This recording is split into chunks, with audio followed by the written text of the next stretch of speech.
And good Monday afternoon. I am Asa Costa coming from the Omega Studios here in El Paso, Texas for another edition of the Hard Count.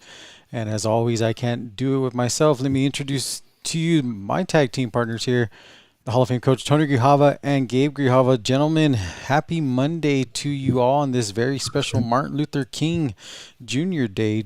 Gentlemen, how are we doing? We'll start with you, Gabe. I know you're a little excited after that kind of high blood pressure Sunday evening it was there.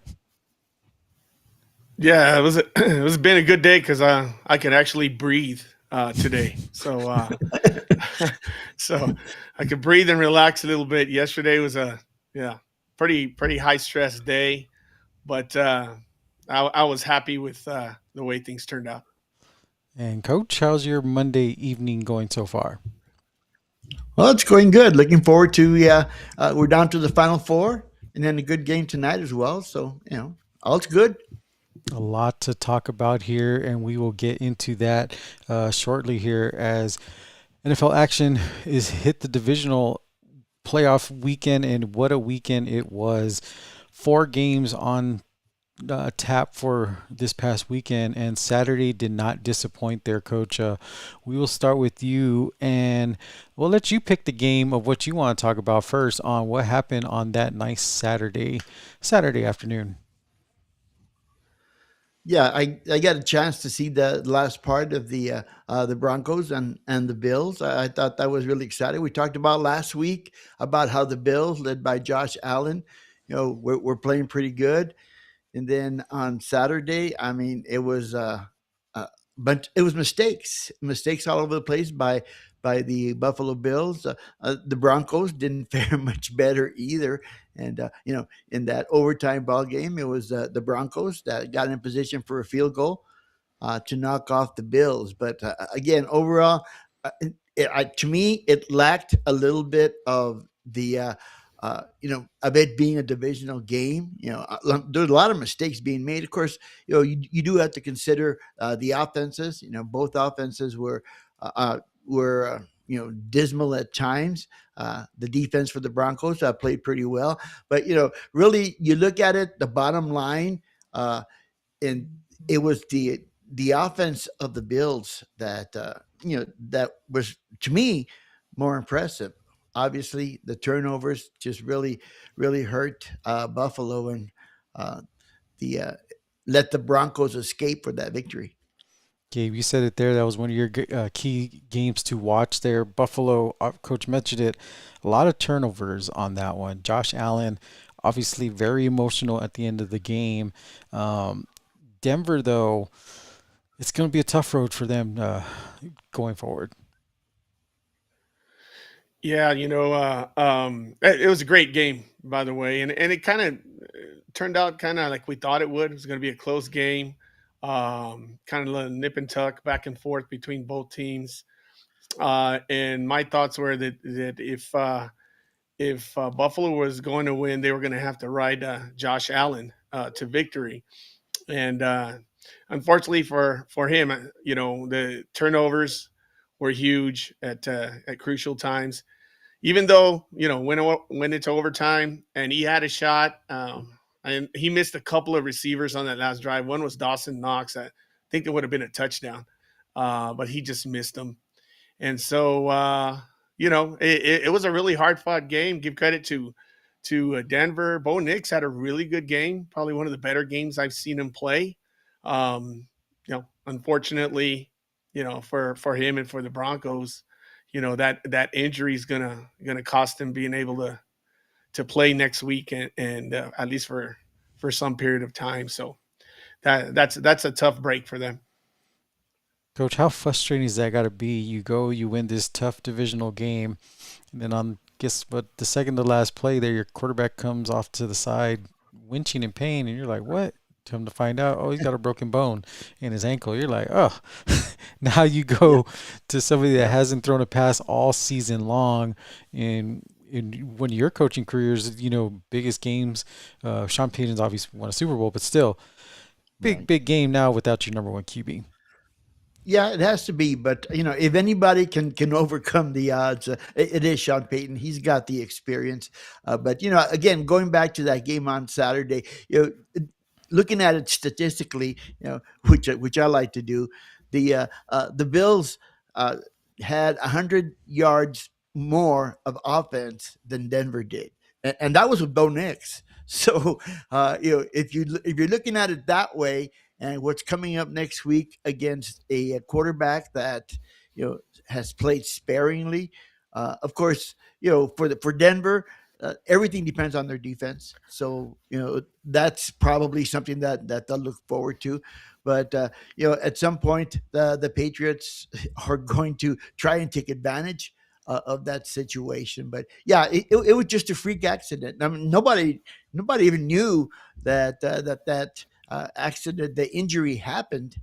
I didn't know until it came out in the news that he had actually just gotten hurt.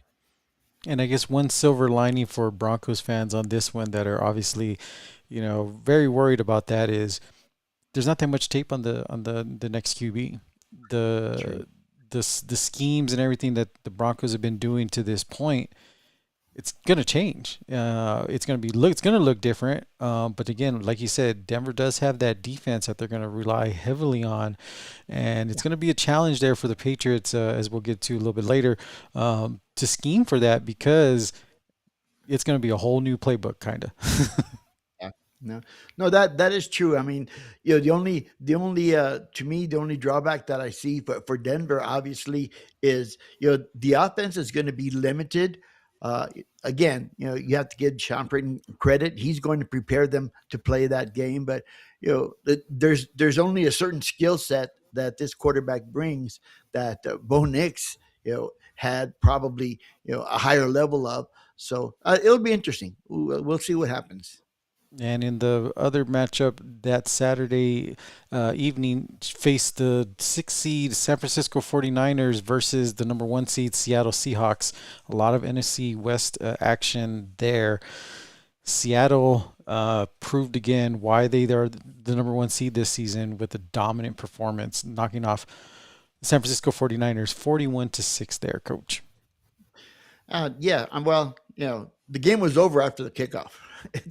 That was the opening kickoff, and I mean that was pretty much it.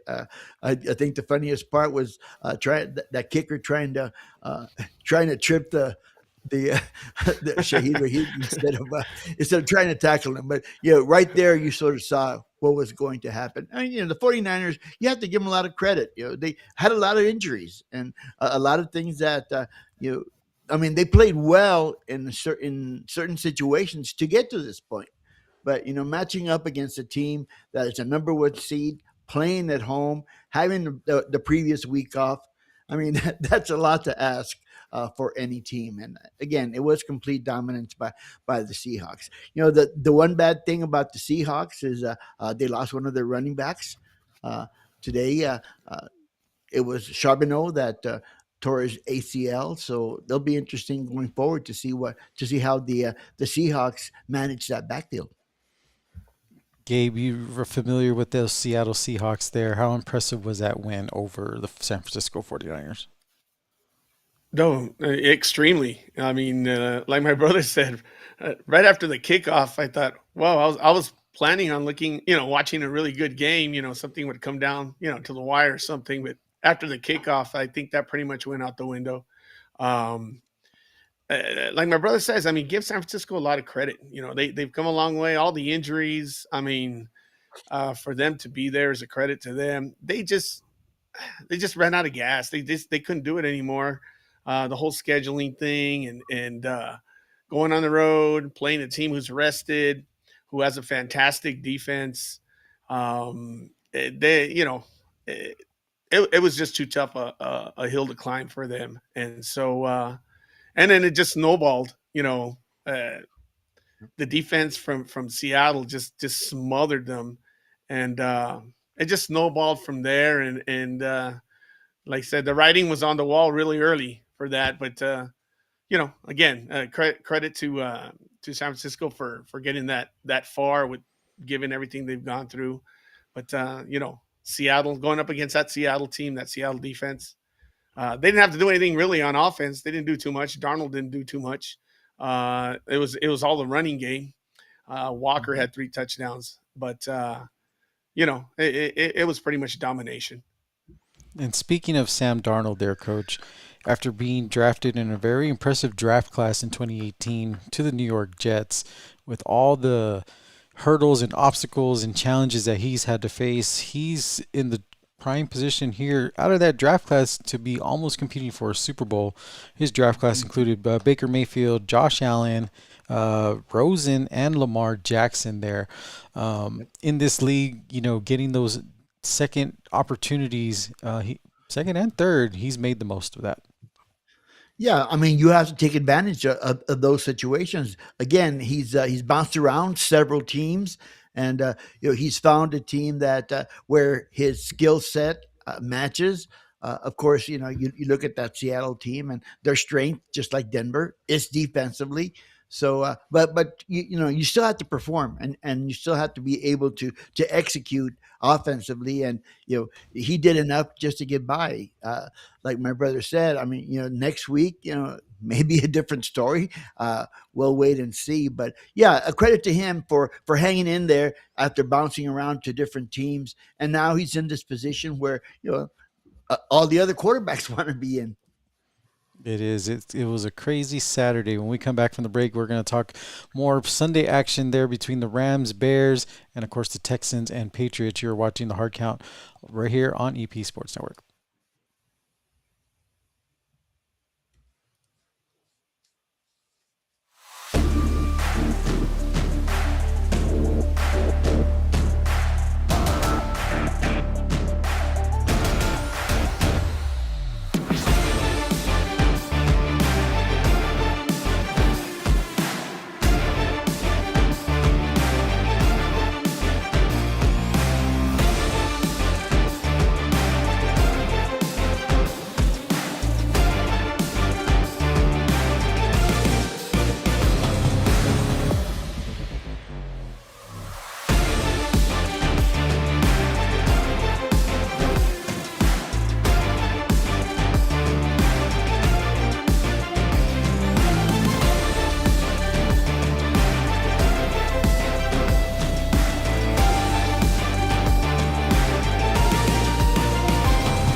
And welcome back to the Hard Count. I am Asa Costa, joining alongside the Hall of Fame coach Tony Grijalva and Gabe Grijalva.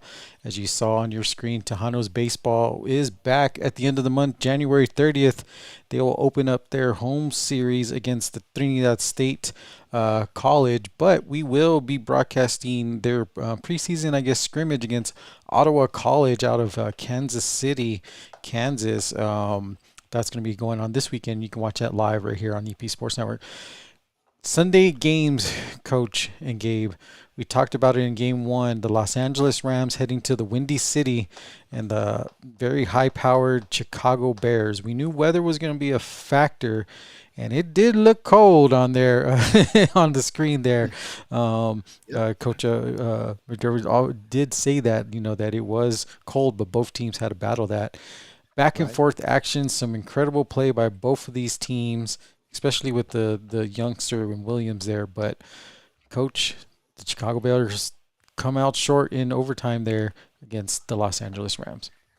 Yeah, one of the things that surprised me was the Bears' quick start. In the past we've seen them; they like to come from behind, and they did come from behind yesterday as well. But I was surprised with their quick start, and you know, running the ball effectively. I thought the Rams, Matthew Stafford. I don't know. It seems like the last couple of games or so, he hasn't been playing up to par as far as what we've seen him earlier in the season. But I mean, there's a lot of factors involved in that. The weather being one of them. But nonetheless, I was that last touchdown pass that Williams threw to Komet in the end zone. I have no clue how it got there and why he was open in the end zone. But that was a big play that got him back into the ball game. They go into overtime, but I think in overtime the Rams played it exactly the way it should have been played, you know, and not get too far ahead of themselves, and then sort of play, play to their ability, to whatever they could do to move the ball. And a couple of mistakes by Williams and the Bears there in that overtime, pretty much cost them. But overall, I thought this was the best game of the weekend, and it was really close. And you got to give credit to the Bears. They came back. Nobody expected them to be here to begin with, but they did a great job throughout the season, and just missed here in this to get into the conference championship. Gabe, as a Rams fan, it had to feel good hearing, I guess, the heartbreak after that kick went through. That crowd was roaring all game long, but once your kicker nailed it, to seal the game, you just hear the stadium just go quiet. Yeah, the stadium went quiet, and I started yelling, so it was pretty loud here. But yeah, I hate the fact that it had to come down to the kicker because as we know throughout the whole season, the special teams has kind of been the Achilles heel of the Rams, and so um, that last drive, right before the field goal, the Rams threw three straight passes. They were trying to score a touchdown because I don't even think they had confidence in the kicker. So they were trying to score a touchdown. I just wanted them to, move, just run the ball and try and get a little bit more yards, get a little bit more closer. But you know, uh, thank God it went through. He put it through, and they're on to the next round. But yeah, lots of ups and downs. Game back and forth. It was well fought game. But I think I mentioned last week I'm going to take the quarterback most of the time, the one that has the experience, and I think. Stafford didn't have a great game, but he didn't turn the ball over. He did what he had to do to win. Williams had a phenomenal game, some phenomenal plays, but he had the turnovers, and that's in the end that's what cost him the game. It is. It's crazy. Just like you said, experience counts, but you cannot turn that ball over in the postseason. There, uh, best matchup there. I mean, it's what you want for playoff football. Cold, close, going down to the wire. You don't like the blowouts, and it's good to see Chicago back in there. Yeah, it is, and you know what? They're going to be around for a while. They've got a young team. They're pretty solid all the way around. Their defense has their troubles, but hopefully in the draft they can add to that. But they're definitely a team to be reckoned with going forward. The Bears, that's where they are. And speaking of cold, New England had that nice white snowflakes falling out there with the Houston Texans. And unfortunately for the Texans, it was the CJ Stroud that we saw in the middle of the season where they was struggling there, unable to, get things done, turning the ball there over coach and fall to the New England Patriots 28-16. Well, we talked several times this season about CJ Stroud, especially early on. He was looking to get back to that form of his first year, and we talked about it. We thought, well, maybe this is the year. This is the year that he gets that back, that first year play back. But it just didn't happen. Four turnovers and just sloppy play.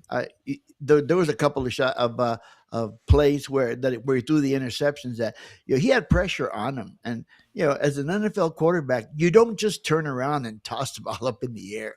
I mean, to me that made no sense. Of course, you don't want a sack, but in this situation, a sack versus an interception and a pick six.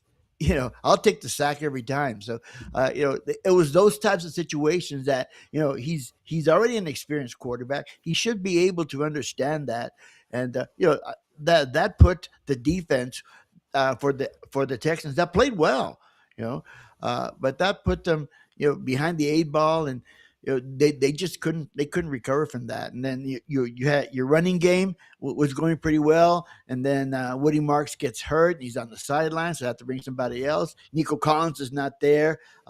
Dalton Schultz, who's the the guy they depend on there in the middle. He goes out, and really, I mean, there was nothing left really for the Texans except for the defense.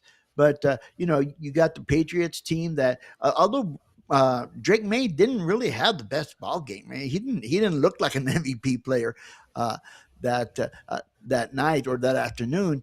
But he did just enough, and the Patriots running game did just enough, to get that victory.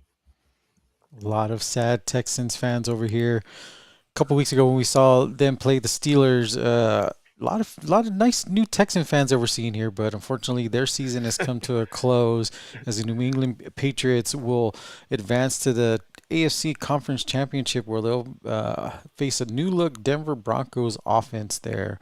Um, Guys, what has been your guys' key moments from this divisional round? Coach, we'll start with you. Well, I mean, you stop and look at it. At first I thought the Bears was a surprise to me because I didn't think they'd make it this far, to be honest with you. But they made big plays when they needed to. Uh, I was hoping the Bills might be able to put things together and give Josh Allen that shot that he's been looking for, but that really didn't happen.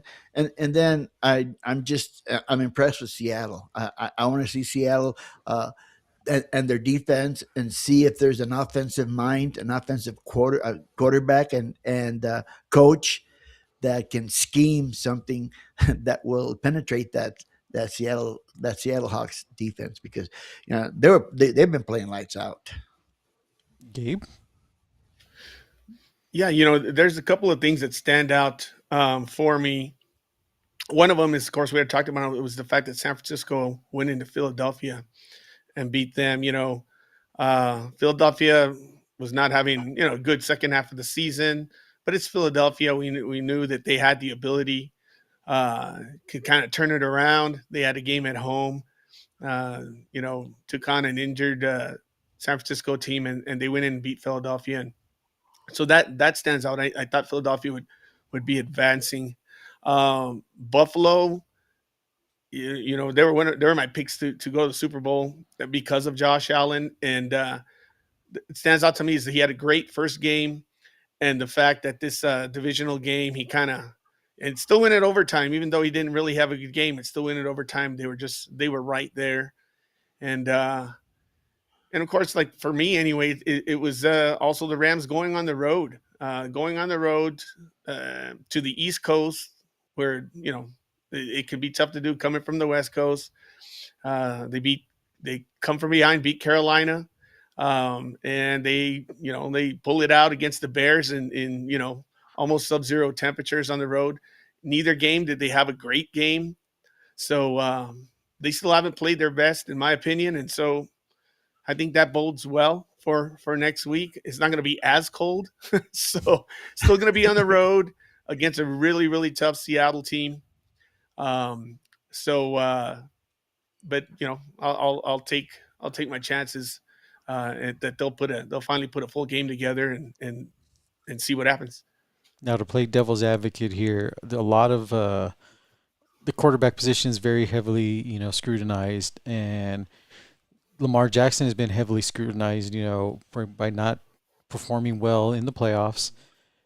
Do you say that same thing now about Josh Allen?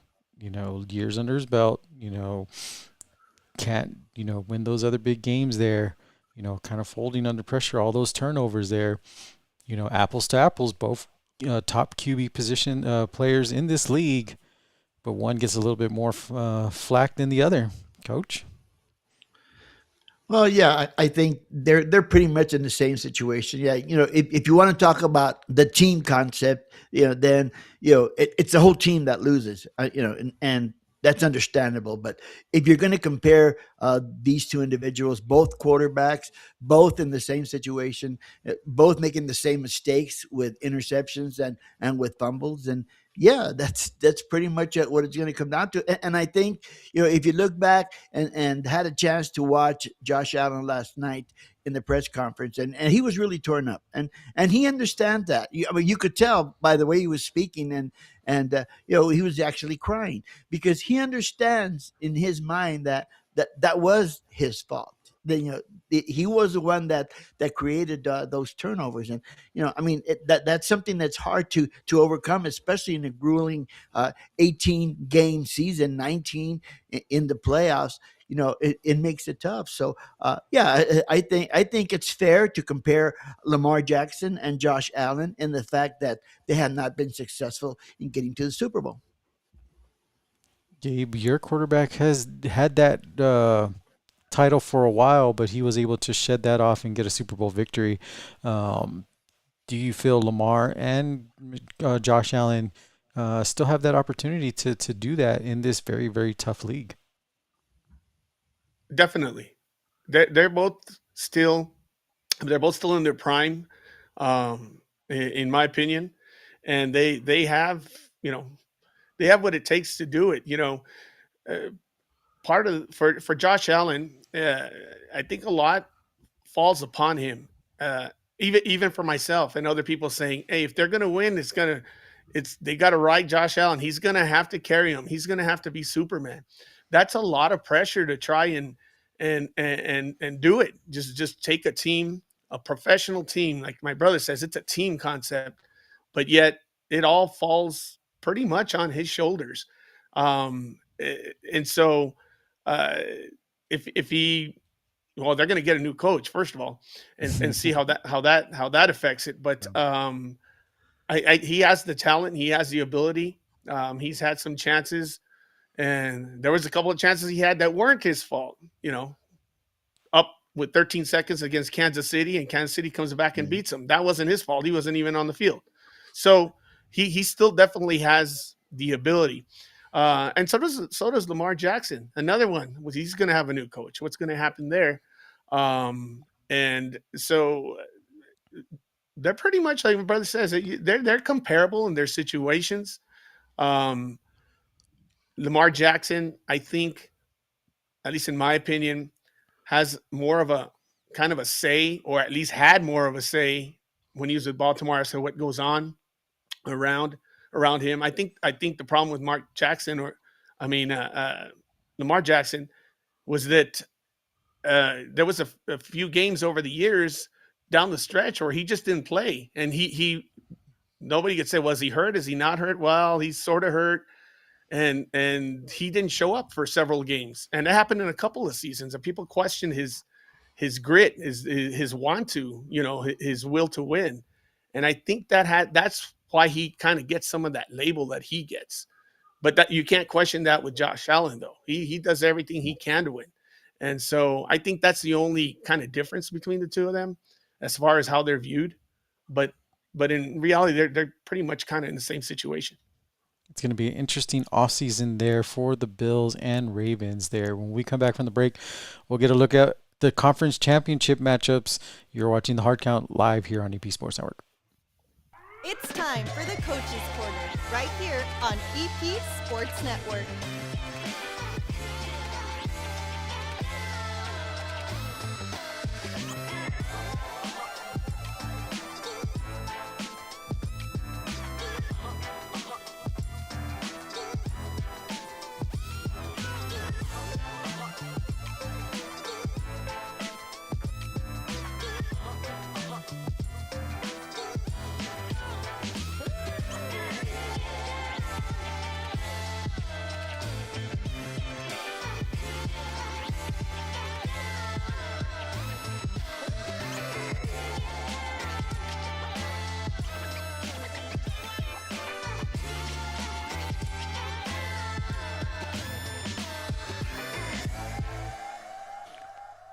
And welcome back here to the Hard Count. I am Mesa Costa, joined alongside the Hall of Fame coach Tony Grijalva, Gabe Grijalva.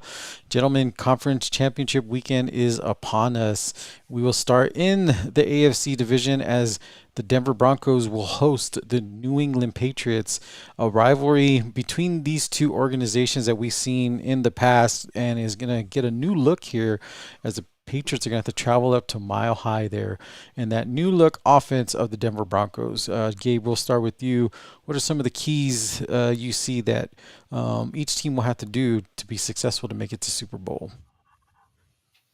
First of all, for Denver, certainly tough luck, and they're in the situation that they're in. But like my brother was saying earlier, they're just going to have to ride their defense, which is capable of taking over games. They lead the league in sacks, and so they're going to have to create some turnovers.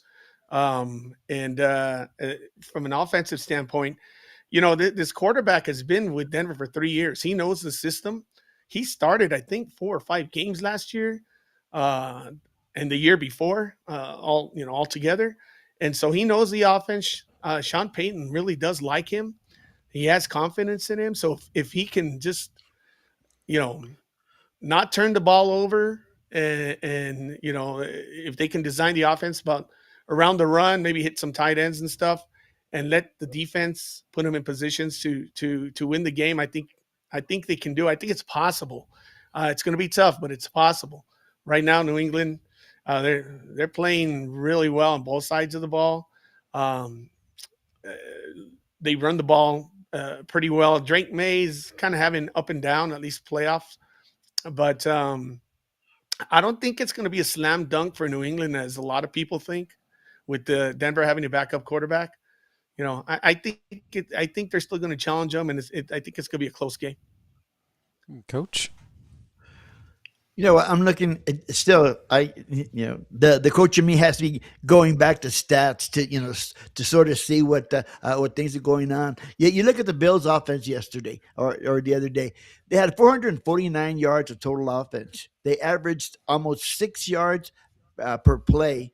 Okay, they were 10 out of 15 on third down and 1 on 1 on fourth down. Okay, they had 28 overall first downs.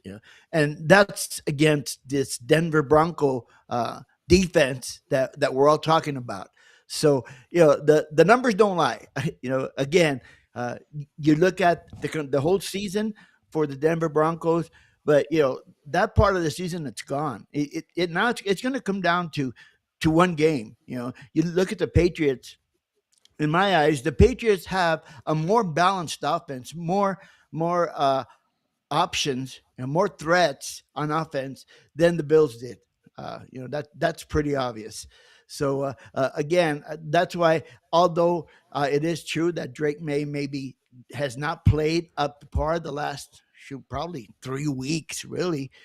He's not playing to the level that he played with earlier. So that may be a drawback. uh, to me, it's gonna be great to watch the running defense of the Denver Broncos go up against the running offense for the Patriots with Stevenson and Henderson, and then if that gets stopped, then I think the uh, the team that has the most potential on offense, the New England Patriots. I mean, they've got some good receivers as well. That catch that Booty made in the end zone, that one-handed grab. Yeah. I mean, that was something else. And you got to credit that. The pass wasn't exactly right. I mean, it was a good throw, but I think the effort of making that play, sort of helped out, obviously, the outcome of that ball game. So, I mean, I see this game being really, really close. Uh, Again, my worry is, do the Denver Broncos have enough weapons? They can run the ball with Harvey. I'm sure they can. Sutton has been a little off as far as in the receiving department. I think the Broncos need to maybe find a tight end to occupy the middle. But in any case, I think overall it's going to be a pretty interesting matchup there. And going into New England at the quarterback position, they don't need him to be the game changer. They can just have him be No. the game manager on that. Right. And you can say the same for both Denver as well too. Like you guys said it multiple times, don't turn the ball over. You know, let your defense kind of keep you in there and play for that next play. Kind of reminds me of the Niners back, I think, when Brock Purdy was there. Made some good plays, but didn't turn the ball over. Was still game management kind of thing, which is not a bad term. Game manager is not a bad term. No. Nope. You don't need to be that superstar like Michael Vick or Cam Newton, you know, esque. But as long as you're not turning the ball over there, you give your team the best position to win. Speaking of best position to win, the 12th man there gave a battle of the NFC West, the Los Angeles Rams heading into that rowdy stadium there in Seattle. Hasn't been a good outing there for the Rams and a lot of the other NFC West teams there, as Seattle's defense is, you know, very tough, especially in that front line. Yeah, they are, especially at home. That's a really tough place to play. Um, so yeah, teams that go in there definitely have their work cut out for them.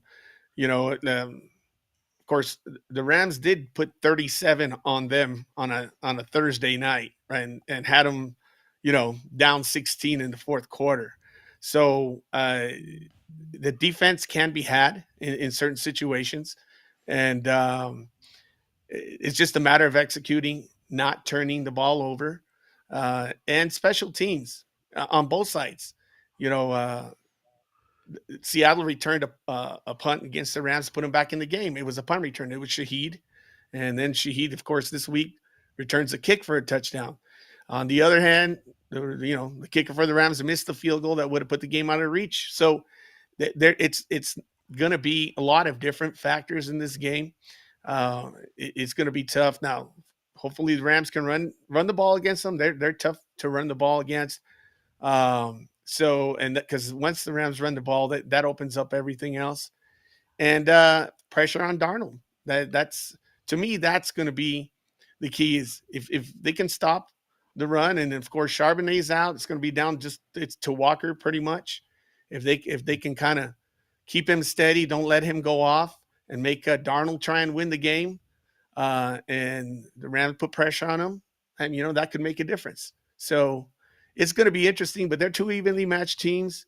I think this total score separation, the two games that they've played, is like 3 points. There's a lot of even in their stats between the two teams, so they're pretty evenly matched. So as we just said, it's going to come down to like a turnover or something like that. That I think that's going to be the difference in the game. Coach, with both of these teams so familiar as their division rivals, facing them for the third time in the same season uh, is it a good thing, bad thing? Because you got so much footage of them, but it can swing either way. So as a coach and kind of scheming for that, how do you go about that? Yeah, it comes to the point where they've already, like I said, they've already played. They already know each other. There will be no surprises whatsoever for this ball game. Everybody knows what to expect. I think right now, if you're Sean McVay for the Rams, you have to start preaching about momentum because Seattle is the toughest place to play. You saw that the other night. I mean, they're just going crazy from the start of the ball game right before kickoff. And then the one thing you can't do is give Seattle the confidence early in the ball game, like they had against the 49ers, where they ran the opening kickoff back for a touchdown. You can't do that with that crowd. It's not going to. It's going to make it a harder uphill battle. So if you're the Rams, your concentration is on playing your game and not making any mistakes and trying to score early. I think they can score early and shut down that crowd noise a little bit and keep the momentum on their side. I think they have a great chance, and I think they have the advantage as well because they do have Matthew Stafford and they do have Sean McVay, and those are experienced individuals that have been in these situations, and hopefully they can figure out. Again, as we've been talking over and over, staying away from mistakes, staying away from turnovers, and as my brother said, putting the pressure on Darnold. Darnold has not played as meaningful a game as this one that's coming up. And so we don't know how he's going to react. I don't think he knows how he's going to react. But again, continuing to put pressure, to me, it's going to be really interesting to see the matchups and how each team makes adjustments. That one is both of those games are going to be happening this Sunday.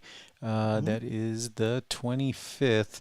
AFC Championship game will be first, and then the NFC Championship will follow right after. Both teams looking to punch their ticket to San Francisco for Super Bowl. It's going to be a crazy one. With that being said, Coach and Gabe, there's been a lot of head coaches openings here. Two have been announced, but now with the departure of McDermott from the Bills, word on the street is Harbaugh is trying to see if that ink hasn't dried yet. Maybe try to get that opportunity to go out there to Buffalo and coach a certain Josh Allen there. Gabe, we'll start with you. What seems to be the most I guess best opportunity or best team for all these openings? Like which team is more attractive? Yeah, well, I think you just said it. It's Buffalo now. Anytime you've got we've talked about it, forever is you got a guy like Josh Allen, and again, I still think he's in his prime. Um, you know, that's what you want. So I think both Stefanski and Harbaugh are kind of kicking themselves in the rear for having made a decision with these teams that they're going to, and this happens today. They're going, man, well, I should have waited. So, eh, I don't know what's going to happen, but I kind of have a feeling, Dayball was the one that kind of brought Allen to where he is now as a superstar he is. As Brian Dayball was the guy, and so he's out there. So it wouldn't surprise me a bit if he goes back to Buffalo. I think for them that would probably be the move to make, but well, that remains to be seen. But I really do think that's what they should do.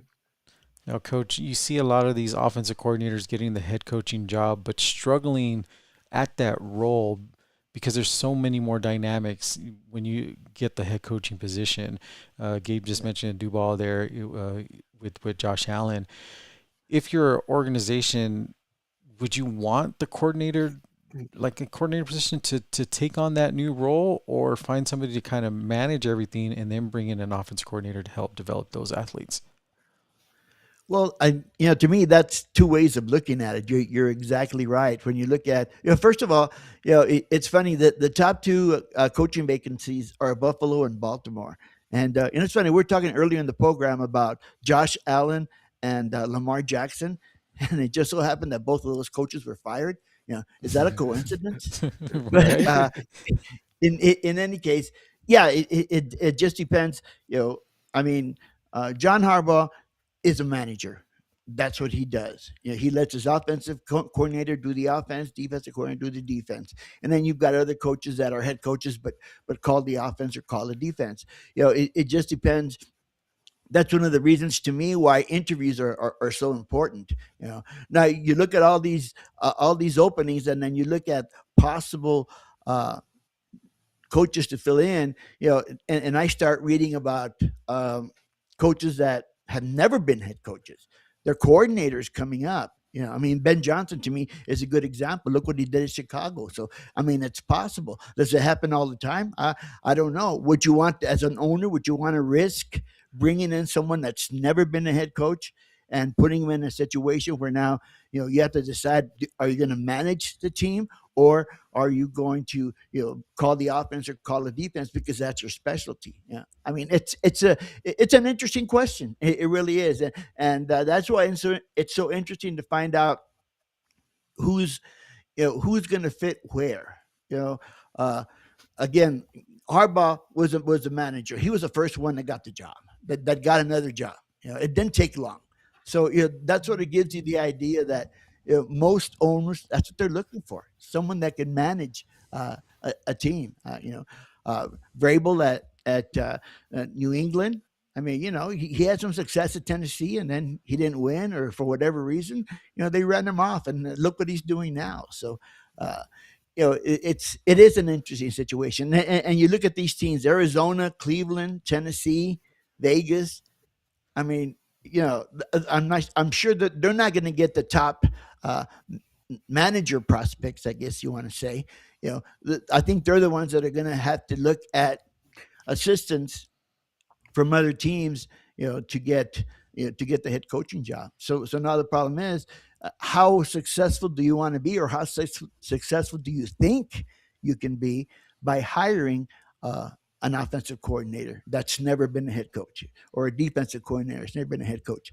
And it's a tough situation, but it's interesting as well. From the former Pittsburgh Steelers coach Mike Tomlin, you got to be a leader of men there. It's not like Yep. the college games or high school games. There, you're going in there, got to get these men to buy in on that whole position, and it's tough. It's tough. It's not an easy gig, and obviously with the contracts that you do see that these coaches are getting, the risk and the amount of pressure that comes with that position is there. It's going to be very interesting to see, especially with all these positions opening. Like you said, Arizona, you got Vegas, you got the Steelers. Um, Mm. it's Miami's Cleveland, Miami. Cleveland with all Yeah. they're interviewing coordinators, they're interviewing coaches. I know Pittsburgh. A lot of Steeler fans are kind of on edge because a certain Mike McCarthy is been linked to getting some interviews as well, and a lot of Steeler fans saw what he did in Dallas, and they're like, "Yo, wait." Yes, he's from Pittsburgh. Yep. He's a Pittsburgh. He's a Yinzer, but do you want him at the realm? It's going to be an interesting offseason to say the least there. Yep. Uh, but congratulations there to those coaches that have already found jobs, and we'll see who's going to get those two key prime jobs there between Buffalo and Baltimore. B&B. It's going to be interesting. Yep. When we come back from the break, we're going to talk more about tonight's key matchup in the college football championships between Indiana and Miami. You are watching the Hard Count right here live on EP Sports Network.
Welcome back here.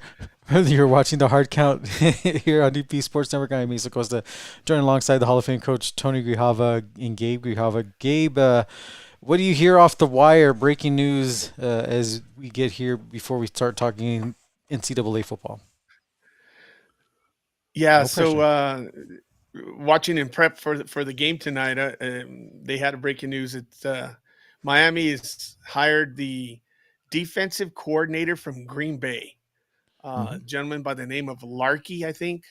He was a defensive coordinator for the Green Bay Packers, and uh, apparently he's the guy that the Miami Dolphins are going with. Let's see here. I'm looking here on the wire. Da, da, da. Yeah, expected to hire Jeff Hartley as next head coach. Hartley. Mhm. But if you're a Miami fan, you saw what Green Bay's defense did against Chicago. You got to be a little bit worried there if you're Miami, especially with all that talent there. Yeah, well, I mean, again, it just depends on, is he going to come in uh, uh, to overhaul everything? Yeah, I know, there's a question mark at quarterback for the Dolphins, and they got some players that are on the edge, I guess you could say. So he's going to come in as a defensive specialist. We'll see what he decides to do there if that is the case. He also coached the defensive backs there with the Buccaneers and the 49ers. So interesting there. Tale for Miami. Speaking of the city of Miami, the Miami Hurricanes getting to play in their home for the college football championship tonight against the number one ranked team, Indiana Hoosiers. Indiana, known as a basketball school, but this year have shown that they indeed can sling that pigskin there, securing the number one seed and knocking off some of the titans in college football. Indiana, one of the oldest teams in college football. I think their average age in their team is about 25. That is similar to the Green Bay Packers age as well. So, a lot of two different dynamics there with this whole new landscape of college football with NIL, the transfer portal, and the whole COVID with getting additional years. Gabe, what are you excited for tonight to see this battle between the Hurricanes and the Hoosiers? Well, to me, it is the defensive line for Miami. And, are they going to be able to get to Mendoza? Because we've seen the last two games. You give him time, and he's just going to pick you apart. So, the strength of that Miami team, I believe, is on that defensive front. So, are they going to be able to put pressure on Mendoza and maybe pressure him into a couple mistakes? On the other side of the ball, I think the Indiana defense, they're pretty underrated. Nobody talks too much about their defense and their defensive line, and so it's gonna for them it's the ability to stop that Miami running game. Are they going to be able to do that? So I think we should probably find out pretty quickly an answer to both those questions. It's going to come down to both defensive lines and what they can do. So I think that makes for a really interesting game. Coach, we had the ACC champions here at the Sun Bowl, the Duke Blue Devils here. Miami, Right. also from the ACC, getting that last playoff spot, impressively showing that they indeed did deserve it by knocking off two juggernauts as well. For the Hurricanes, with a lot of history, Ray Oh Lewis yeah. and, Michael Irvin and Ed Reed, they're getting that U swagger back there tonight. Getting to play at home in their home stadium for this championship's got to be just an overall electric feeling. Yeah, it certainly will be from start to finish. But those players that you were talking about, they're not going to play. They may be on the field, but they'll be on the sideline. So I don't think Indiana's worrying too much about that situation. But no, you're right. The tradition is there, and Miami gets to play at home for a national championship. You can't ask for anything more than that. But again, the team that they're facing, and I mean, I'm not a betting man, but you know, just looking at the line, 8 points, giving Indiana and giving 8 points, when Miami's at home. I don't know. That seems kind of strange. That's telling me that most individuals that are putting money up believe that Indiana is that much uh, better than Miami. We'll find out. But as my brother said, I think the strength for Miami is defensively on the defensive line. To me, it'll be interesting to see, is Miami going to rush four and give Mendoza time to throw the ball, or are they going to bring pressure and make Indiana, sort of change their game? Indiana has more than the quarterback. They got a couple of good Mhm. running backs. They got three good receivers, and so I think that's going to be interesting. I also have a question about the quarterback for Miami. I mean, he's been around. He was at Georgia, I believe. Got a couple of rings at Georgia. Never played, but he got a couple of rings. But he wants his own ring now, and I've seen him play really well, and I've seen him really have problems. So again, it's a good Indiana defense as well. So I mean, it's going to be interesting. I think Indiana can win outright, but it's going to be interesting early on to see who establishes the momentum and the pace.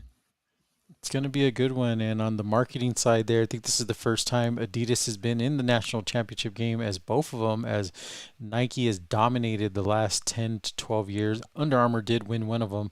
I forgot what school that was, but these are both Adidas schools. So it should be, it's a good outing there for your marketing, especially if you're an Adidas fan, seeing some of that gear. So your guys' final score or predictions for this game, will it be the Hoosiers or will it be the Hurricanes? Gabe, we'll start with you.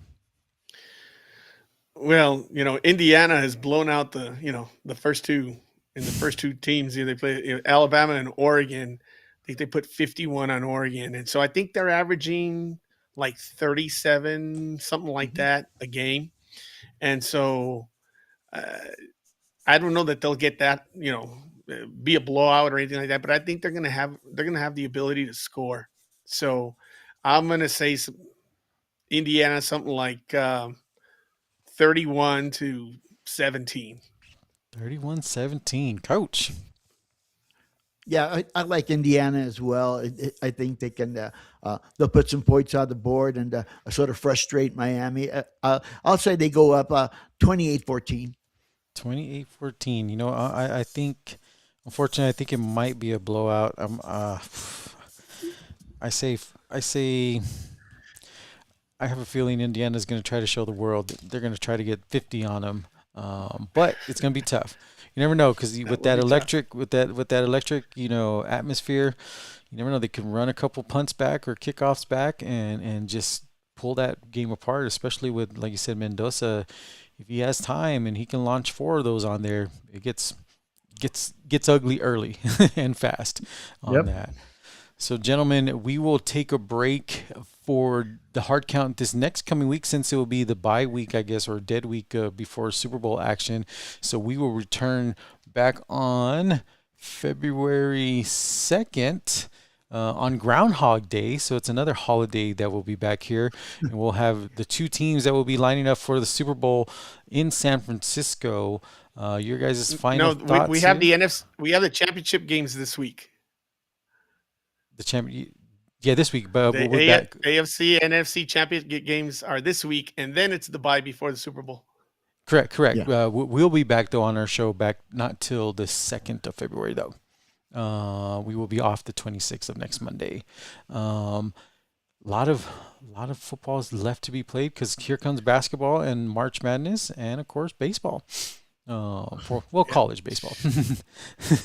So, guys, we appreciate you guys here, and we appreciate everybody for tuning in here. Like I said, stay up to date by checking out our social media at EP Sportsnet. Of course, we have the tickers on the bottom. Again, Tejano's Baseball will have some scrimmage action this Saturday and Sunday, and of course, all our high school coverage as well with Tuesday night basketball. We'll be looking to go to Eastlake versus Mountwood, and then on Friday, Burgess, Chapin at Burgess there. So for Gabe Grijalva and the Hall of Fame coach Tony Grijalva, I am Asa Costa. We thank you guys for tuning in to this edition of the Hard Count. Have fun. Hopefully you guys win those wagers that you guys are posting on, and have some good food. We will see you guys in a bit. Thank you.